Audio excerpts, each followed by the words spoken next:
Қайырлы күн достар, баршаңызға каналыма қош келдіңіздер. Бүгін сіздерге ең дәмді, жұмсақ кәуаптың рецептімен бөлісетін боламын. Видеоны соңына дейін көріп, лайк басып, пікір жазуды ұмытпаңыздар.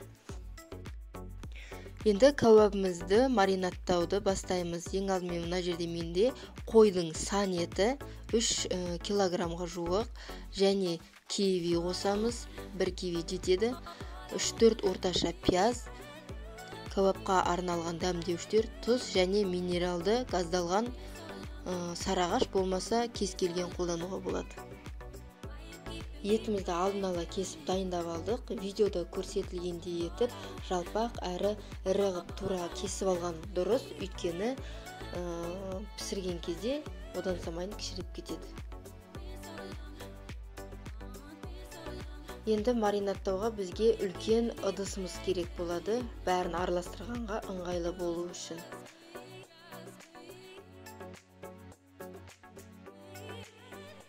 Етімізге пияздарымызды видеода көрсетілгендей етіп турап барлығын саламыз. Дәміне қарай тұз, мен 2,5 шай қасық тұз қостым.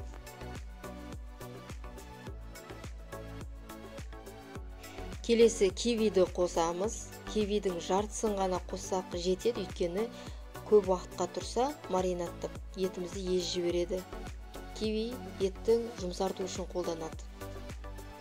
Келесі кәуапқа арналған дәмдеуіштерді қосамыз. Мен барлығын қостым, осы бір пачкасын. Және келесі етімізге ерекше дәм беру үшін кинзаның свежий түрін қолданамыз, турап барлығын. Егер кинзаны ұнатпайтын болсаңыздар, міндетті емес қосуға. Келесі минералды газдалған сусындың кез келген қолдансаңыздар болады. Және бәрін бірден құя салмаймыз. Құйып, жартыдан жоғарын құйып, араластырамыз жақсылап.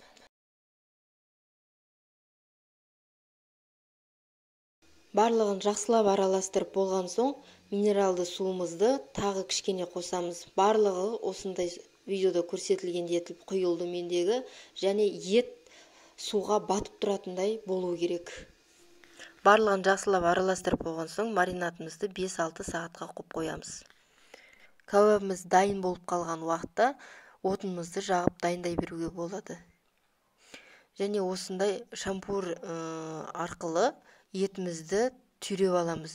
Видеода көрсетілгендей етіп, бір ет, бір майменен кезектесіп, және нығыздамай жақсылап түйреп аламыз, бос қып түйреп аламыз.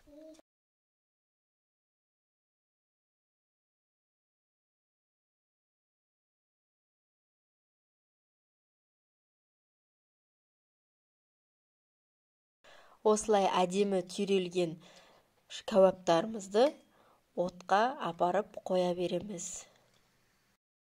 Және кәуапты сексеуіл ағашының шоғына әдемілеп күйдірмей пісіріп алуға тырысыңыздар. Кәуаптарымыз дайын, дәмді, жұмсақ болып шығады. Осы рецепт арқылы дайындап көріңіздер. Каналыма жазылып